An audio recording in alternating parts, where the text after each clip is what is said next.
Hello everyone, स्वागत है आप सभी का हमारे ऑनलाइन प्लेटफॉर्म टारगेट सेमेस्टर पे। और आज हम बात करेंगे ट्रांसफर ऑफ प्रॉपर्टी में सेल और एक्सचेंज ऑफ गुड्स के बारे में। ठीक है ना, exchange of movable and immovable property के बारे में। तो दो टॉपिक आज डिस्कस करने वाले हैं हम अपने ट्रांसफर ऑफ प्रॉपर्टी एक्ट 1882 में। ठीक है, आप सभी जानते होंगे कि सेल क्या चीज होता है। सेल विक्रय, ठीक है ना।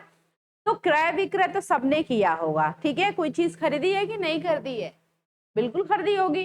तो यहाँ पे जो हम सेल की बात करेंगे वो सेल की बात होगी इमूवेबल प्रॉपर्टी की। अब बात आई इमूवेबल प्रॉपर्टी क्या है, तो ऐसी प्रॉपर्टी जैसे लैंड, जैसे बिल्डिंग, जैसे things attach to the earth. ठीक है, things earth in the earth. ठीक है, ये सब क्या है? इमूवेबल प्रॉपर्टी है, जिसको हिंदी में हम लोग जो है वो अचल संपत्ति कहते हैं या फिर स्थावर संपत्ति कहते हैं। ठीक है, तो सेल क्या होने वाला है, कैसे सेल किया जाता है, सेलर सेली का राइट क्या होता है, या फिर जो क्रेता होता है उसका क्या राइट, उसका क्या ड्यूटी होता है, और जो विक्रेता होता है उसका क्या राइट, उसका क्या ड्यूटी या ऑब्लिगेशन होता है। ये सारी चीज आज हम इस वीडियो लेक्चर में जो है वो कवर करेंगे। ठीक है, तो चलो कि बिना किसी देरी के हम अपना टॉपिक आज का स्टार्ट करते हैं। तो हम लोग इंट्रोडक्शन से स्टार्ट करते हैं। आप सभी लोग जानते हो कि परिचय जानना किसी भी टॉपिक का बहुत जरूरी होता है।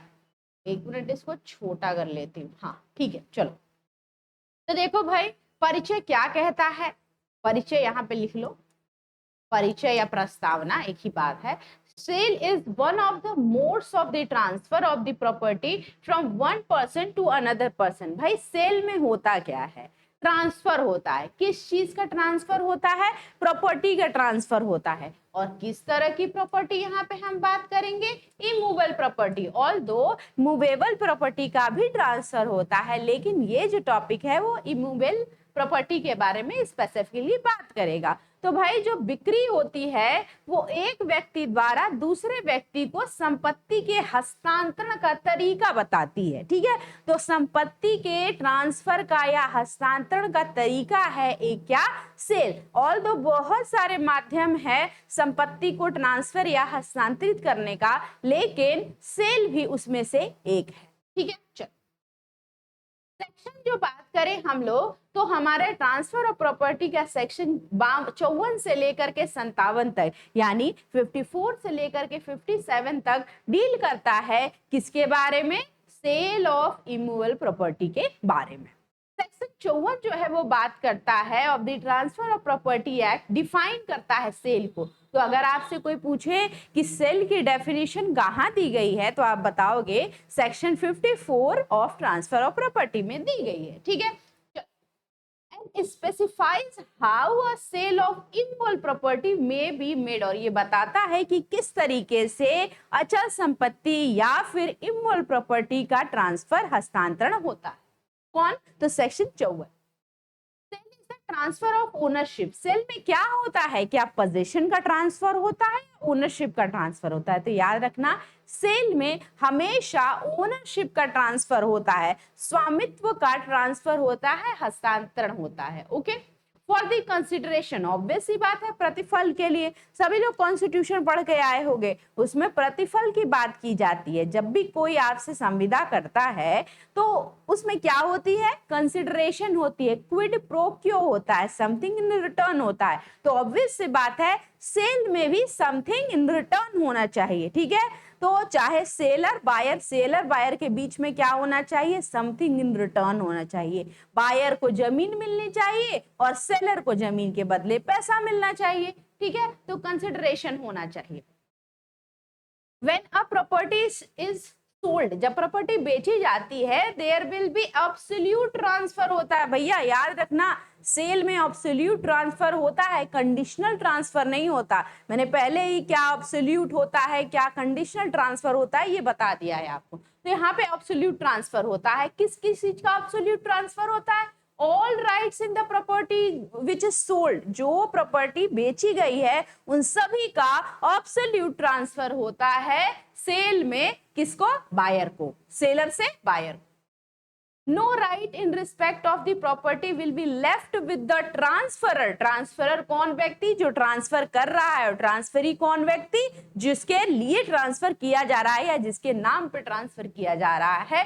प्रॉपर्टी सोल्ड, तो कोई भी ऐसा नहीं अधिकार होगा जो ट्रांसफरर अपने पास रखेगा। ट्रांसफरी को सभी राइट अपना प्रॉपर्टी को ट्रांसफर कर देगा, प्रॉपर्टी का right. Section 54 also provides the essential for the sale of immovable property, and section 55 deals with the rights and liabilities of buyer and seller। ठीक है, तो दो सेक्शन बहुत इंपॉर्टेंट है। सेक्शन 54 ऑफ टीपीए जो सेल को define करता है और सेल के लिए क्या क्या आवश्यक तत्व होने चाहिए, इसेंशियल्स होने चाहिए, ये बताता है। सेक्शन 55 जो है वो बताता है कि बायर और सेलर का राइट और लायबिलिटी क्या होता है। ठीक है, तो एक एक करके हम आगे इसको पढ़ेंगे। ठीक है, चलो अब देखो भैया, सेलर, बायर और बीच में प्रॉपर्टी, मतलब सब्जेक्ट मैटर क्या है? सब्जेक्ट मैटर जो है वो प्रॉपर्टी है। प्रॉपर्टी कैसी? Immovable property. प्रॉपर्टी कैसी? Immovable property. ठीक, अब सेलर जो है वो अपनी प्रॉपर्टी को सेल करेगा, किसको? बायर को। और किसके एवज में? कंसिडरेशन के एवज में। कंसिडरेशन प्राइस के फॉर्म में होना चाहिए। ठीक है, अब डेफिनेशन ऑफ सेल, ऑल्दो मैंने बहुत बार बता दिया है, ठीक, बहुत बार क्या, अभी पिछले स्लाइड्स में ही बताया, लेकिन फिर भी देख लो एक बार। Sale literally means voluntarily transfer. याद रखना, सेल में हमेशा वॉलेंटरली ट्रांसफर होगा, स्वेच्छा से ट्रांसफर होगा, किसी जोर जबरदस्ती से ट्रांसफर नहीं होना चाहिए ट्रांसफरर के द्वारा टू द ट्रांसफरी। ठीक है, from one person to another person for the price. और किसके लिए भैया? पैसा के लिए, पैसे के लिए होना चाहिए transfer. A sale in the broadest sense may be defined as a transfer of property in a thing for a price in money. Usually the term sell is confined to a personal property. Personal property को ही कोई cell करता है। ऐसा नहीं कर सकते कि मेरी प्रॉपर्टी है और मेरा भाई उसको सेल कर दे, ठीक है, जब तक मैं उसको ऑथोराइज ना की हूं, या फिर मेरी प्रॉपर्टी है, मेरा पड़ोसी उसको सेल कर दे, ऐसा नहीं हो सकता। जो प्रॉपर्टी का ओनर होता है, ठीक है, अपनी पर्सनल प्रॉपर्टी ही वो ट्रांसफर कर सकता है। ठीक है, अगर ब्लैक स्टोन की डिक्शनरी में हम लोग सेल का डेफिनेशन देखें तो इसमें क्या बोलता है? इज अ ट्रांसमिशन, मतलब कि sale is the transmutation of the property from one man to another in consideration of some price or recompense in value. तो ब्लैक स्टोन की डेफिनेशन ये कहती है कि भैया म्यूटेशन होता है, एक का नाम हट करके दूसरे का नाम आ जाता है उस प्रॉपर्टी पे। ठीक है, और किसके बदले में? तो भैया पैसा के बदले में। ठीक है, चलो आगे बढ़ते हैं हम लोग। अब सेक्शन 54 और क्या कहता है? As per section 54 of the transfer of property act 1882, sale is the transfer of ownership. याद रख लेना कि ओनरशिप का जो राइट है ना, वो दुनिया में सबसे बड़ा राइट है। अगर आपके पास ओनरशिप का टाइटल है ना, तो आप उस प्रॉपर्टी के सर्वे सर्वा हो, जिसकी आप ओनर हो। आप उस प्रॉपर्टी को जिसको चाहे ट्रांसफर कर सकते हो, जैसे चाहे उसको डील कर सकते हो, उसको जला सकते हो, उसमें आग लगा सकते हो, जो चाहो वो कर सकते हो। ठीक है, तो देखो भाई, sale is the transfer of ownership. तो सेल हमेशा ओनरशिप का ट्रांसफर होता है, स्वामित्व का हस्तांतरण होता है, in exchange of price paid or promise to the past. चाहे तो वो प्राइस पेड कर दो, चाहे तो प्रॉमिस पेड करो कि हाँ बाद में पेड करेंगे। And part performance. अच्छा देखो भाई, पार्ट परफॉर्मेंस क्या होता है? कंसिडरेशन कभी भी हो सकता है, पास्ट में भी हो सकता है, प्रेजेंट में भी हो सकता है, फ्यूचर में भी हो सकता है। मैंने बताया था कि कंसिडरेशन कभी भी हो सकता है, पास्ट प्रेजेंट फ्यूचर में। मान लो कि मैं किसी से जमीन ले रही हूं, तो हो सकता है उसको आधा पैसा दे दूं, आधा पैसा बाद में बोलूं देने के लिए, या फिर मैं बोल रही हूँ कि आप दे दो, मैं आपको पैसे दे दूंगी। तो ये मतलब नहीं है कि कंसिडरेशन का तुरंत ही मिलना चाहिए, लेकिन हाँ मिलना चाहिए, चाहे पास्ट में मिले, चाहे प्रेजेंट में मिले, चाहे फ्यूचर में मिले। ठीक है, generally transfer of absolute interest in property is movable or immovable property from one person to another person for the consideration of price is set. ठीक है, however in under section 54 the transfer of property refers to only immovable property. जैसे मैंने बताया ना, cell सबका होता है, cell movable property का भी होगा और इमूवेबल प्रॉपर्टी का होगा। मूवेबल प्रॉपर्टी क्या है भाई? ऐसा प्रॉपर्टी जिसको आप इजिली मूव करवा सको, ठीक है, जो things attach to the earth ना हो, लैंड ना हो, बिल्डिंग ना हो, जैसे कार हो गया, जैसे एसी हो गया, जैसे टीवी हो गया, जैसे कूलर हो गया, जैसे गोल्ड हो गया, जैसे मोबाइल हो गया, जैसे ये पेन हो गया, ये सब क्या है? मूवेबल प्रॉपर्टी है, ठीक है। तो हालांकि सेल सबका होता है, मूवेबल प्रॉपर्टी इमूवेबल प्रॉपर्टी दोनों का, लेकिन जो सेक्शन 54 टीपीए का बात करता है वो ओनली स्पेसिफिकली बात करता है इमूवेबल प्रॉपर्टी के बारे में, ठीक।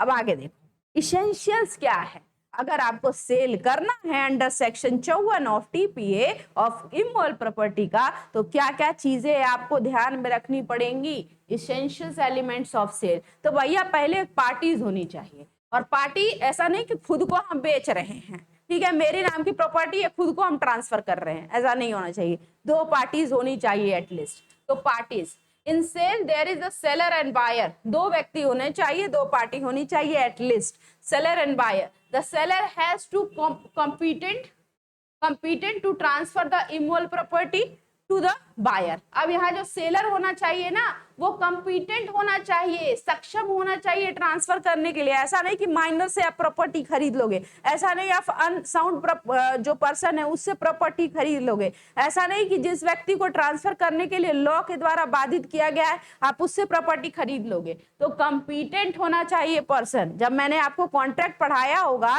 तो बताया होगा कि who is competent to contract, कौन कंपीटेंट है कॉन्ट्रैक्ट करने के लिए। इसीलिए वो व्यक्ति जो कंपीटेंट है सेल करने के लिए, सिर्फ वही व्यक्ति जो है वो प्रॉपर्टी को, इमूवेबल प्रॉपर्टी को सेल कर सकता है, ठीक है। किसको? तो ऑब्वियस सी बात है, बायर को। Both parties that is seller and buyer have to be competent, दोनों को कंपीटेंट होना है, ये याद रख लेना। ऐसा नहीं कि सिर्फ बायर को ही, सेलर को ही, बायर और सेलर दोनों को कंपीटेंट होना है, सक्षम होना है कॉन्ट्रैक्ट करने के लिए, जो आपने इंडियन कॉन्ट्रैक्ट एक्ट में पढ़ा था, ठीक है। तभी ये सेल जो है वैलिड होगा। और कंपिटेंसी कैसी होती थी? तो भाई कैसे होती थी? सबसे पहले माइनर नहीं होना चाहिए, दूसरा अनसाउंड माइंड नहीं होना चाहिए, और तीसरा ऐसा कोई व्यक्ति जो लॉ के द्वारा डिस्क्वालिफाइड किया गया हो कॉन्ट्रैक्ट करने के लिए, वो व्यक्ति नहीं होना चाहिए, ठीक है। तब वो व्यक्ति क्या होगा? कंपिटेंट होगा। Okay, the transferor must be the owner of the property and must have legal title to the property। और जो ट्रांसफर करने वाला व्यक्ति है, ट्रांसफरर, यहाँ पे अगर बात करें तो सेलर का भैया एब्सोल्यूट राइट होना चाहिए उस प्रॉपर्टी का, लीगल टाइटल होना चाहिए। अब यहाँ पे एक केस है लखविंदर सिंह वर्सेस परमजीत कौर का। इसमें क्या बोला गया जरा देख लो, हिंदी में देख लेते हैं भाई, नहीं तो हिंदी मीडियम वाले बच्चे गुस्सा आ जाएंगे हमसे। तो न्यायालय ने माना कि मुख्तारनामा रखने वाला एजेंट संपत्ति का मालिक हुए बिना उसे बेच सकता है, जहां न्यायालय की अपेक्षित अनुमति प्राप्त किए बिना सामान्य मुख्तारनामा प्राप्त करने के बाद बिक्री निष्पादित की जाती है, वहां बिक्री विलेख अमान्य होता है और हस्तांतरी की को कोई अधिकार नहीं देता। शकीला बानो बनाम मोहम्मद बिस्मिल सिराज मामले में भी ये बोला गया कि नाबालिग, जो प्रतिवादी था वो नाबालिग था, की ओर से पिता द्वारा निस्तापित विलेख को आरंभ से ही अमान्य माना गया। ये सीधे बोला गया कि भैया जो मुख्तार होता है, एजेंट होता है, having the power of attorney to sell it without being the owner of the property. तो ये बोला गया लखविंदर सिंह में कि भाई अगर किसी को अटॉर्नी ऑफ पावर है, पावर ऑफ अटॉर्नी है, ठीक है, जनरल पावर ऑफ अटॉर्नी है, तो वो कोर्ट की परमिशन से बिना उसके ओनर हुए क्या कर सकता है? प्रॉपर्टी को ट्रांसफर कर सकता है किसी भी तीसरे व्यक्ति को, ठीक है। ये लखविंदर सिंह केस में बोला गया। फिर वहीं पे अगर शकीला बानो वाले केस में देखा जाए तो इसमें यह बोला गया कि प्रतिवादी, मतलब अगर जो सेलर है वो नाबालिग है और नाबालिग के बिहाफ पे उसके पिता जो है सारा सेल जो है एग्जीक्यूट करता है, तो वो सेल शुरू से ही अमान्य होगा, ठीक है, मान्य नहीं होगा।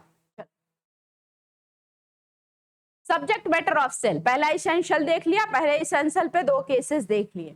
अब देखेंगे सब्जेक्ट मैटर क्या होना चाहिए सेल का, मतलब जो सेल में चीज बेच रहे हैं वो क्या होना चाहिए, मूवेबल प्रॉपर्टी होना चाहिए या इमूवेबल प्रॉपर्टी होना चाहिए। तो ऑब्वियस सी बात है इमूवेबल प्रॉपर्टी, तब से हम लोग यही पढ़ रहे हैं। ठीक, the transfer property may be tangible और इनटेंजिबल।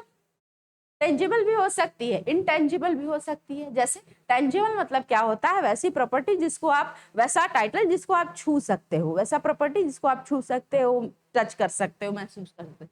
इनटेंजिबल प्रॉपर्टी जिसको आप सिर्फ टाइटल आपको मिल सकता है, ठीक है ना, टाइटल आपको मिल सकता है, जैसे आईपीआर में हो गया। ठीक है, the property transferred must be in existence of the date of transfer, such property must be transferable property। और जो प्रॉपर्टी ट्रांसफर की जा रही है वो उस समय पे, जिस समय आप ट्रांसफर कर रहे हैं उस समय एग्जिस्टेंस में होनी चाहिए। ऐसा नहीं कि फ्यूचर में आपके पास आएगा, ऐसा नहीं कि मेरे दादा की प्रॉपर्टी है, दादा नहीं रहेंगे तब मेरे पास आएगा। ठीक है, ऐसा नहीं है। वो प्रॉपर्टी जो मैं अभी ट्रांसफर कर रही हूँ सेल के माध्यम से, वो प्रेजेंट होना चाहिए, उस पर मेरा टाइटल होना चाहिए और वो इमूवेबल प्रॉपर्टी होना चाहिए। ठीक है, इसमें कौन सा केस है, राम जीवन राय वर्सेस देवकी नंदन राय का केस है।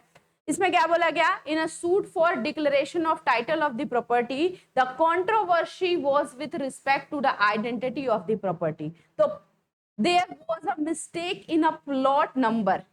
The court held that both boundaries and plot number was given in the sale certificate. A mistake in a plot number must be treated as the misdescription which did not affect the identity of the property sold. Rather, it is the interesting evidence in proving that seller wanted to convey the right and title in suit of the property to the buyer। देखो राम जीवन राय versus Devaki नंदन में ये बोला गया कि भैया अगर कोई भी प्रॉपर्टी बेचते समय प्लॉट नंबर होता है, ठीक है, प्लॉट नंबर आप जानते होंगे, खसरा होता है, खतौनी होता है और गाटा संख्या उसमें दिया जाता है, हर एक प्रॉपर्टी का अपना एक नंबर होता है रिकॉर्ड पे। और मान लो कि प्रॉपर्टी ट्रांसफर करते समय सेलर के द्वारा बाय मिस्टेक प्लॉट का नंबर गलत डल गया, ठीक है, तो इसका मतलब ये नहीं है कि वो पूरा ही ट्रांसफर जो है वो इनवैलिड करा दिया जाएगा। उसको मेयर क्लियर मिस्टेक मान करके उसको सुधार करके उस टाइटल ट्रांसफर को जो है वैलिड ही रखा जाएगा। ठीक है, चलो बिक्री का विषय हो गया। चलो मनी कंसिडरेशन, तीसरा जो इसेंशियल है सेल का वो है मनी कंसिडरेशन, मतलब नगद प्रतिफल, पैसा जो मतलब जो सेल में मिलना चाहिए एक पार्टी को जमीन के बदले या फिर इमूवेबल प्रॉपर्टी के बदले, वो पैसा होना चाहिए, मनी कंसिडरेशन होना चाहिए। Price is an essential element for sale. Price must be ascertain at the time of the contract of the sale. और उसी समय प्राइस असर्टेन होना चाहिए, निश्चित होना चाहिए जिस समय ये कॉन्ट्रैक्ट ऑफ सेल किया गया है इस इमूवेबल प्रॉपर्टी का। Price must be paid at the time of the execution of sale, before और आफ्टर दिस। और प्राइस जो है वो कभी भी पेड किया जा सकता है, जमीन ट्रांसफर करने से पहले, जमीन ट्रांसफर करने के बाद, या फिर साइमल्टेनियसली साथ ही साथ, जैसे ट्रांसफर हो रहा है एक हाथ से दो दूसरे हाथ से लो, ऐसा भी किया जा सकता है consideration. The price paid, price promised at the same status regarding the transaction. ठीक है, चलो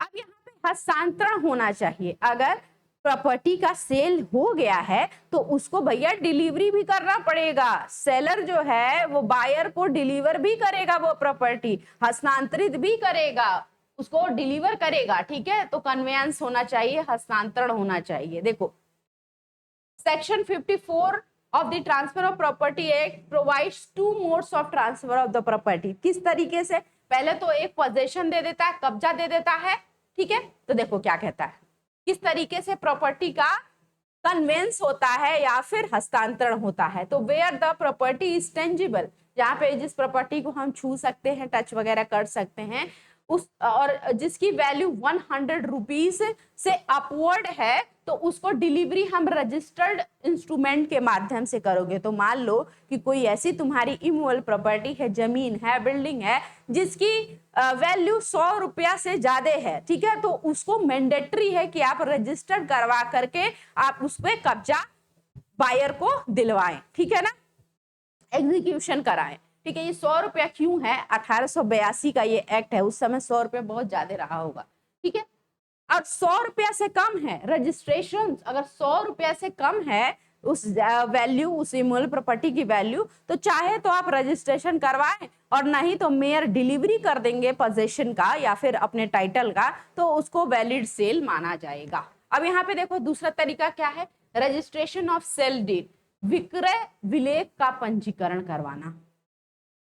क्या कह रहा है भैया, registration is required for the completion of the sale where the value of tangible immovable property is ₹100 or more. Where the property is intangible immovable property or any valuation, it will be required registration for the completion of the sale. Registration serves as the prima facie proof to show that the intention of the seller that intended to transfer the ownership on the date of the execution. और देखो भैया अगर registration हो जाता है, sale deed ऐसा बन जाता है, तो ये हालांकि जरूरी नहीं है 100 रुपए से कम वाले प्रॉपर्टी में, लेकिन 100 या 100 से अधिक वाले प्रॉपर्टी में सेल डीड बनवाना जो है वो जरूरी होता है, रजिस्ट्रेशन कराना जरूरी होता है, क्योंकि ये प्रूफ करता है कि हाँ भैया सेलर का इंटेंशन था प्रॉपर्टी को सेल करने का। ठीक है, अब यहाँ पे देखो एक केस है, कौन सा केस है, अब्दुल अलीम वर्सेस अब्दुल सत्तर का केस है। इसमें कोर्ट ने कहा that an unregistered sale deed can be used an evidence to the possession of the property. तो अनरजिस्टर्ड अगर सेल डीड है, रजिस्टर्ड नहीं है, उसको भी कब्जों के सबूत के तौर पर इस्तेमाल किया जा सकता है।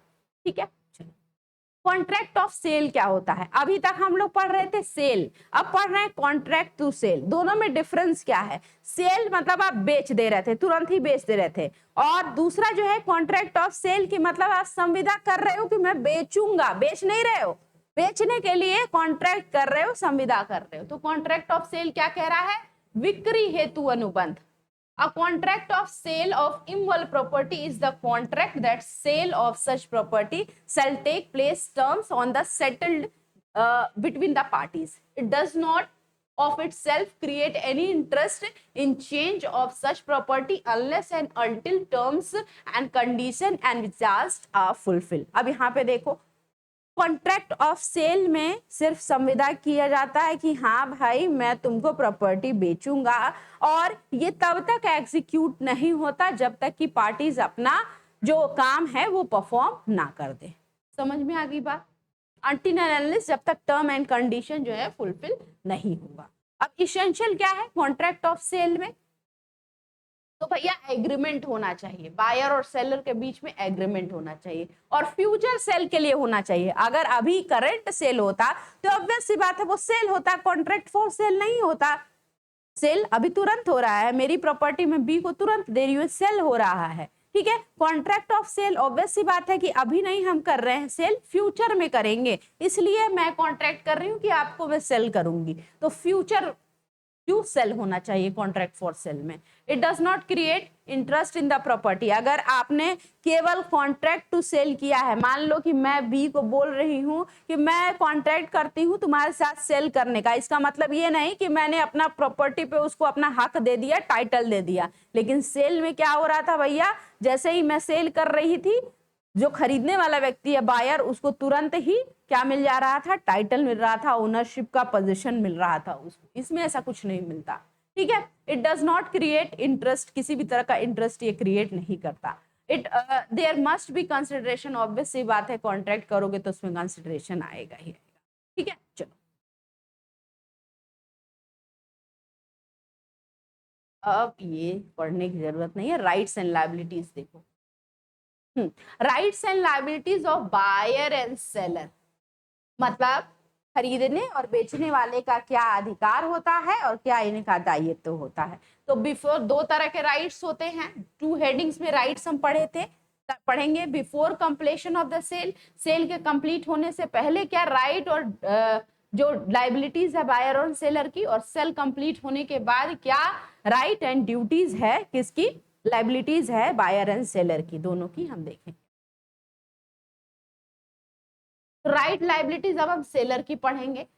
पहला राइट क्या है, मींस प्रॉफिट। ठीक है, अंतःस्थित लाभ, as per sub section 4A of the section 55 of the transfer of property, unless the transfer of ownership to the buyer, seller is entitled to receive the rents and profit from the property. This provision is made compensate the owner of the performing his duty or maintenance. कह रहा है कि धारा जो 55 है TPA की वो बोलती है कि भाई जब तक ओनरशिप का टाइटल, जब तक ओनरशिप का टाइटल, जैसे पेपर में नाम चढ़ने में टाइम लगता है ना, जब भी आप ट्रांसफर करवाते हो रेवेन्यू कोर्ट से अपना जमीन खरीदते बेचते हो तो उसमें 15-20 दिन का टाइम लगता है जमीन पे नाम चढ़ने पे, आपका नया ओनर जो है बनने का, पुराना जो ओनर है उसका नाम हटने में, तो 1-1 1.5 महीना भी टाइम लग जाता है। तो उस बीच में जो भी, या फिर इस पूरे सेल के ट्रांजेक्शन में जो भी उस जमीन से किसी भी तरह का रेंट आया है या फिर उस जमीन से किसी तरह का प्रॉफिट आया है, तो उस प्रॉफिट को इस्तेमाल करने का जो है सेलर का अधिकार होगा। याद रहेगा, मींस प्रॉफिट। ओके, चलो next, right to receive consideration. Obvious सी बात है कि सेलर अगर अपनी जमीन बेच रहा है, अपना लैंड बेच रहा है, तो वो क्या करेगा, कंसिडरेशन रिसीव करेगा, प्रतिफल रिसीव करेगा। किस फॉर्म में, प्राइस के प्रारंभ में। ठीक है। तीसरा जो राइट है वह right to sue the buyer. Buyer को वो क्या कर सकता है, सू कर सकता है। अगर बायर अपना जो भी वादा वो किया है या फिर कॉन्ट्रैक्ट फॉर सेल किया है या फिर सेल ही किया है, अगर वो कोई ऐसा चीज नहीं कर रहा है जो उसने कॉन्ट्रैक्ट में बात कही थी या सेल के ट्रांजैक्शन में कही थी, तो फिर बायर जो सेलर जो है वो बायर के ऊपर केस कर सकता है। ठीक है। जो भी लॉस या कॉम्पनसेशन हुआ है बायर के वजह से सेलर को, उसके लिए सेलर जो है केस कर सकता है बायर पे। ये राइट है किसका, सेलर का।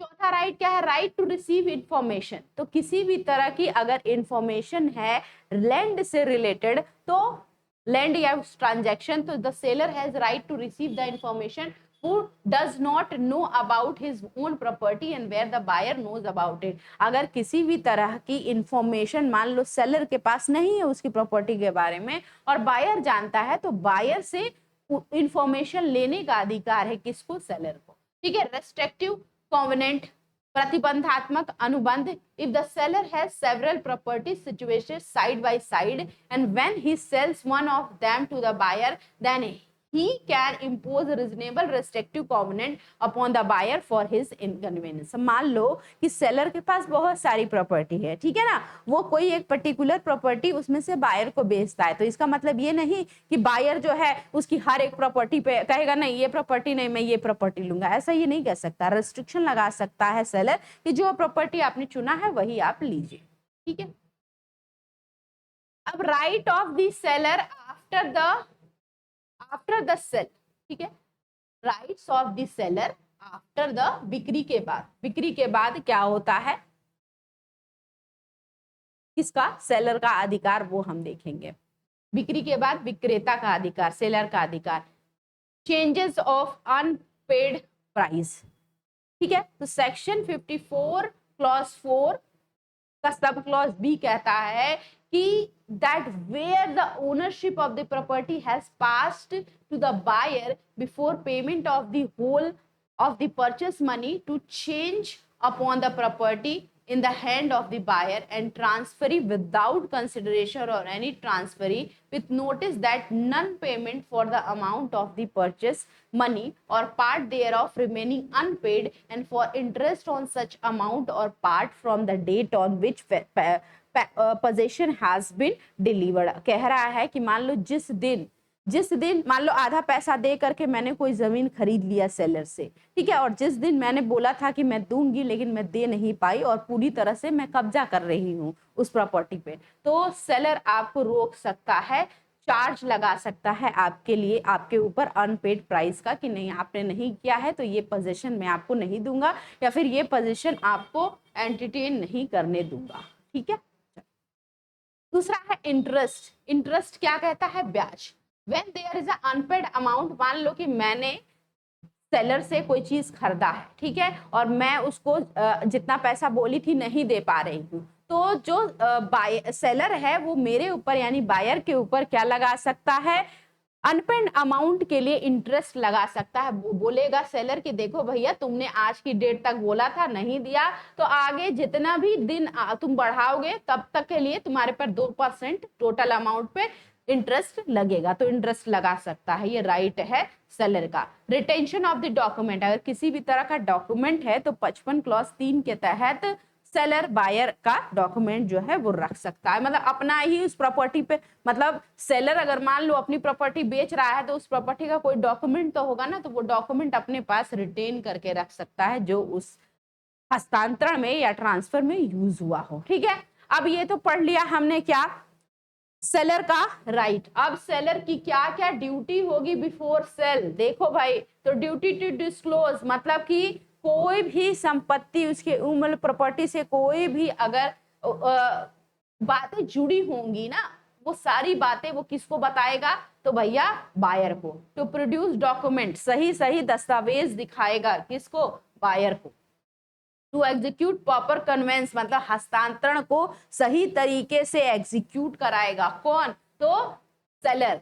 लाइबिलिटी टू रजिस्टर, और सेलर की ये लाइबिलिटी भी है कि वो उसको पंजीकृत करवाए अपने उस सेल को। ठीक है, next to take care of the property and document, और जो भी प्रॉपर्टी का डॉक्यूमेंट है हस्तांतरण से रिलेटेड या फिर उस प्रॉपर्टी से रिलेटेड जिसको वो बेच रहा है, उस प्रॉपर्टी का document as well as property का केयर करने का जिम्मेदारी भी किसके पास है, तो भैया सेलर के पास है। पेमेंट ऑफ आउटरेजिंग, तो व्यय का भुगतान भी, अगर किसी भी तरह का पब्लिक चार्जेस है, मान लो कोई ऐसी प्रॉपर्टी है, ऐसा घर बेच रहा है वो जिसपे हाउस टैक्स बहुत बाकी है, 20,000 बाकी है, तो क्या वो 20,000 करके ही देगा, नहीं, पहले वो 20,000 पेड कर लेगा फिर उसको बेचेगा। या फिर बिजली का बिल बकाया है तो बिजली बिल भी पहले चुकाएगा फिर जाके बेचेगा। ठीक है, next liability of seller after the completion of the sale, अब वो तो बिफोर द कंप्लीशन था, सेल के करने से पहले था, सेल कर दिया उसके बाद क्या है, सेलर का जो लाइबिलिटी है या कर्तव्य है, तो भैया पहले तो पोजेशन देगा, टू गिव पोजेशन, जिस प्रॉपर्टी को वो बेच रहा है उसका कब्जा देगा, किसको, तो बायर को। Implied covenant for title, title transfer करेगा। ठीक है, ऑब्सोल्यूट टाइटल जो है वो ट्रांसफर करेगा, स्वामित्व ट्रांसफर करेगा। जो भी उसके पास डॉक्यूमेंट है वो डॉक्यूमेंट की डिलीवरी करेगा, है ना। देखो ये सारी चीजें समझ में आई, सेलर का राइट, सेलर का liability before the transfer, after the transfer, इस आफ्टर द सेल, ये सारी चीजें आपको आई होप समझ में आई होंगी। अब हम पढ़ेंगे बायर का क्या राइट है और लाइबिलिटी है उसके बारे में।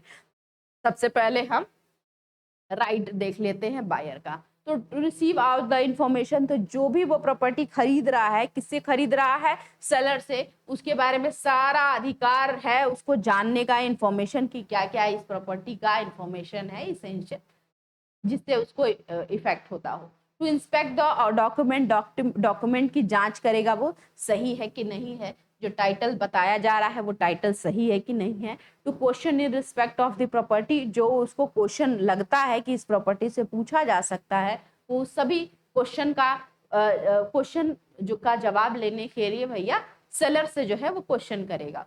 एंटर इनटू एग्रीमेंट, समझौते में आएगा, बिल्कुल आएगा, तभी तो संपत्ति जो है वो आगे बढ़ेगी, ट्रांसफर। ठीक है, right of the buyer after the completion of sale, और जैसे ही सेल कंप्लीट होता है तो बायर का ये राइट होता है कि उसको अधिकार मिल जाएगा, पोजीशन मिल जाएगा। डिलीवरी, किसकी डिलीवरी मिल जाएगी उसको भैया, तो उस प्रॉपर्टी की डिलीवरी मिल जाएगी एज वेल एज दस्तावेज भी उसको मिल जाएगा। एंटाइटलमेंट हो जाएगा उस प्रॉपर्टी से जो भी बेनिफिट अराइज होता है उससे। ठीक, liability before completion the sale, sale के पहले क्या क्या इसका दायित्व होता है कि भैया टू पे द प्राइस, प्राइस को वो पे करेगा जितना भी तय हुआ है इस प्रॉपर्टी को बेचने के लिए, ठीक है, या खरीदने के लिए। टू कंडक्ट इंस्पेक्शन, जानकारी वगैरह लेगा, जांच निरीक्षण कर सकता है। टू मेक इंक्वायरी, ठीक है। Let the buyer be aware का कॉन्सेप्ट तुमने पढ़ा होगा कि जो सामान खरीदता है उसके बारे में पूरी जानकारी कर लेना उसका कर्तव्य होता है। टू पे आउट गोइंग्स, ठीक है, आफ्टर कंप्लीशन, ठीक है, तो व्यय का भुगतान करेगा, जितना भी व्यय है, मान लो कि जमीन उसके नाम पे हो गई, उसके नाम से जो भी व्यय खर्चा हो रहा है उसका भुगतान करेगा।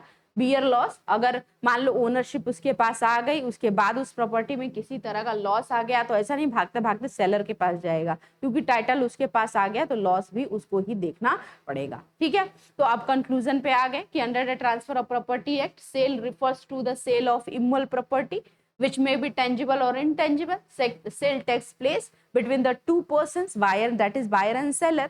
ठीक है, for making a valid sale there must be two parties होनी चाहिए, पार्टीज कंपिटेंट होनी चाहिए, और सेल इमोल प्रॉपर्टी का होना चाहिए। ट्रांसफर जो है ओनरशिप का होता है, जो क्रिएट करता है right liabilities both for the seller and the buyer, और ऐसे करके इसको कंक्लूड करेंगे। ओके चलो, तो ये रहा पूरा हमारा सेल का कॉन्सेप्ट। अब जो हम दूसरा कॉन्सेप्ट पढ़ेंगे अपने टीपीए में है वो है एक्सचेंज।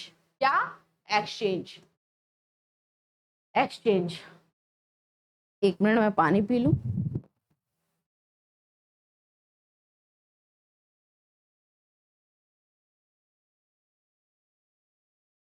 ठीक है, तो अब पढ़ेंगे हम क्या अपना नेक्स्ट टॉपिक, एक्सचेंज।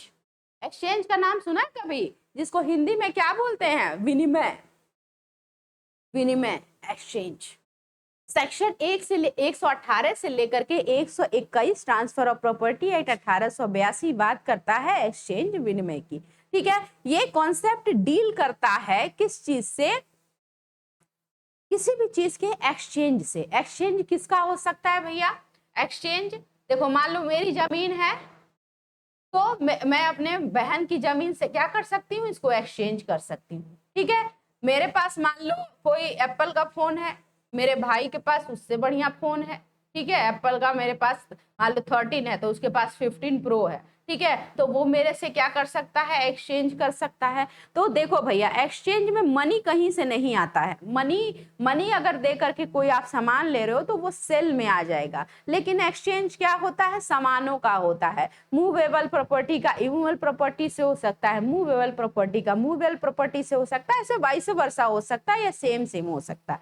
ठीक है, तो देखो मनी नहीं होना चाहिए इसमें। ठीक है, सामान के बदले सामान, जमीन के बदले जमीन, जो चाहो वो, लेकिन सब सामान के बदले में ही होना चाहिए। चलो देखो, सेक्शन 118 क्या डिफाइन करता है एक्सचेंज के बारे में, ये हम देखते हैं। This section states that when two person, इसमें भी 2 पर्सन रिक्वायर्ड है, म्यूचुअली मतलब क्या होता है भैया? परस्पर।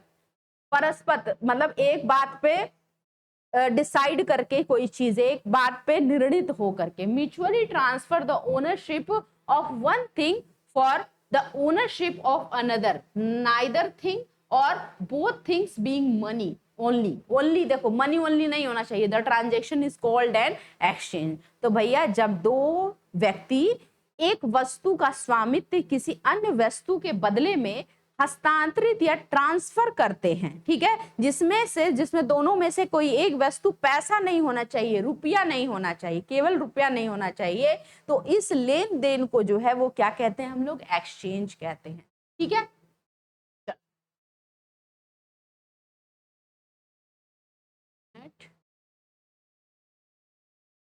कहाँ चला गया स्लाइड? हाँ ठीक है, यहाँ पे ठीक है। A transfer of property in completion of an exchange can be made only in the manner of the provide of such transfer. तो इसी तरीके से होगा exchange। तो the definition does not exclude the payment of money altogether। मतलब इस परिभाषा में भुगतान को पूरी तरह से बाहर नहीं किया गया है। ऐसा नहीं किया गया है कि पैसा मिलेगा ही नहीं, पैसा मिलना चाहिए, लेकिन हो सकता है कि मान लो कि मैंने अपनी कोई प्रॉपर्टी जो है अपने भाई के साथ एक्सचेंज करनी चाहिए। ठीक है, तो मेरी प्रॉपर्टी की वैल्यू थोड़ी सी ज्यादा है मेरे भाई के बदले में, तो मेरा भाई कहता है कि अच्छा दीदी ऐसा करो कि तुम मेरा फोन भी ले लो और 5,000 रुपया भी ले लो। ठीक है, जिससे तुम्हारी वैल्यू जो है वो मैच कर जाएगी। तो इसमें क्या हो जा रहा है? सामान के बदले सामान भी आ जा रहा है और थोड़ा पैसा भी आ जा रहा है। तो इसका मतलब ये नहीं कि ये एक्सचेंज वैलिड नहीं होगा, ये एक्सचेंज वैलिड होगा। लेकिन अगर मेरा भाई ये कहता कि दीदी मैं तुमको 50,000 रुपए दे रहा हूँ, तुम अपना फोन दे दो मुझे पैसे के बदले में, तो फिर ये एक्सचेंज नहीं होता, ये एक्सचेंज वैलिड नहीं होता, ये सेल हो जाता। समझ में आई बात? तो देखो, सामान के साथ साथ आप कुछ पैसे भी दे सकते हैं, लेकिन सिर्फ पैसे दे करके हस्तांतरण या ट्रांसफर नहीं हो सकता। ओके, ये बात कह रहा है। The transfer would nonetheless be exchanged even if some money is paid by the owner of the property in addition to the equalize, मतलब इक्वल करने के लिए बोथ पर्सपेक्टिव से कि किसी को कोई घाटा ना हो, सामान के साथ कुछ पैसे भी दे सकते हैं जोड़ करके। ठीक है, लेकिन सिर्फ पैसे नहीं दे सकते। अब इलस्ट्रेशन देख लेंगे, दृष्टांत देखेंगे हम लोग, उदाहरण जिसको आप लोग कहते हो। तो देखो क्या कह रहा है, exchange of X pens for Y's book, मतलब एक्स का पेन जो है एक्सचेंज हो रहा है वाई की बुक से। ओके,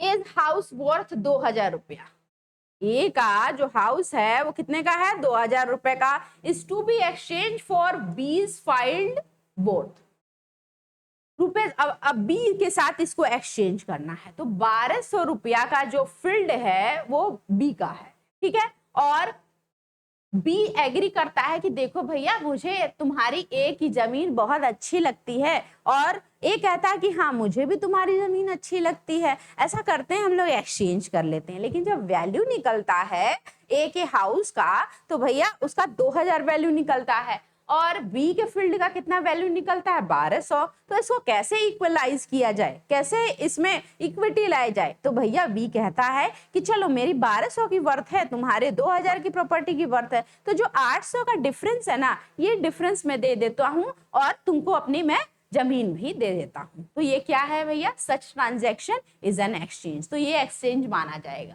ठीक है। समझ में आ गई बात? अगर यहाँ पे जमीन का जितना वैल्यू होता, बी के भी जमीन का जितना वैल्यू होता, तो आराम से एक्सचेंज हो जाता, कोई दिक्कत नहीं होता, पैसा आता ही नहीं, क्योंकि उतना कम पड़ रहा है। इक्वलाइज करने के लिए पैसा भी जोड़ सकते हैं, लेकिन सिर्फ पैसा नहीं जोड़ सकते। ऐसा नहीं हो सकता था कि ए के 2000 का घर था, बी कहता है कि नहीं नहीं मैं अपनी जमीन उमीन नहीं दूंगा, तो ऐसा करो 2000 की जगह 2200 रुपया ले लो, लेकिन तुम ये मुझे घर दे दो। तो ये क्या हो जाता, सेल हो जाता बच्चों, ठीक है। तब ये एक्सचेंज नहीं रहता। इसेंशियल्स क्या है एक्सचेंज का, इसेंशियल क्या है, आवश्यक तत्व क्या है, जरा देखें। कम से कम 2 पक्ष और 2 संपत्तियां होनी चाहिए, 2 पक्ष और 2 पक्ष के लिए 2 संपत्ति होनी चाहिए, बिल्कुल सही है, ठीक है। और जिसमें से दोनों पार्टी की संपत्ति होनी चाहिए, ठीक है, व्यक्ति ए की भी और व्यक्ति बी की भी, ऐसा नहीं कि दोनों एक ही की संपत्ति हो। दूसरा, संपत्तियों के लिए के अलावा किसी अन्य प्रकार का प्रतिफल नहीं होना चाहिए। मैंने बोला ना, संपत्ति के अलावा किसी भी और तरीके का प्रतिफल जो है वो नहीं होना चाहिए। नेक्स्ट, किसी वस्तु का किसी अन्य वस्तु के लिए हस्तांतरण होना चाहिए, और ये दोनों इसमें से एक वस्तु चल या अचल हो सकती है। जैसे कि मुझे मान लो कि मेरे भाई की कार बहुत पसंद है, ठीक है, और उसको मेरा घर बहुत पसंद है जो छोटा सा है, ठीक है, और कार उसकी मर्सिडीज है। तो मैं कहती हूँ कि भाई ऐसा करो कि तुम अपनी मर्सिडीज कार दे दो मुझे, मेरी जमीन तुम ले लो या मेरा घर तुम ले लो उसके बदले में। तो क्या ये एक्सचेंज वैलिड है? हाँ बिल्कुल वैलिड है। जैसे मैंने पहले ही बता दिया, मूवेबल प्रॉपर्टी के लिए इमूवेबल प्रॉपर्टी भी हो सकता है, वाइस वर्सा भी हो सकता है, ठीक है। चलो, अब विनिमय का उद्देश्य गैर कानूनी नहीं होना चाहिए, ये ध्यान रखना, ये इसेंशियल है कि अगर हस्तांतरण या फिर ट्रांसफर हो रहा है एक्सचेंज के माध्यम से, उसका उद्देश्य कानूनी होना चाहिए, गैर कानूनी नहीं होना चाहिए। अब राइट एंड लायबिलिटीज देख लो। पार्टीज की लायबिलिटीज एक्सचेंज में क्या होती है, 120 जो है वो बात करता है।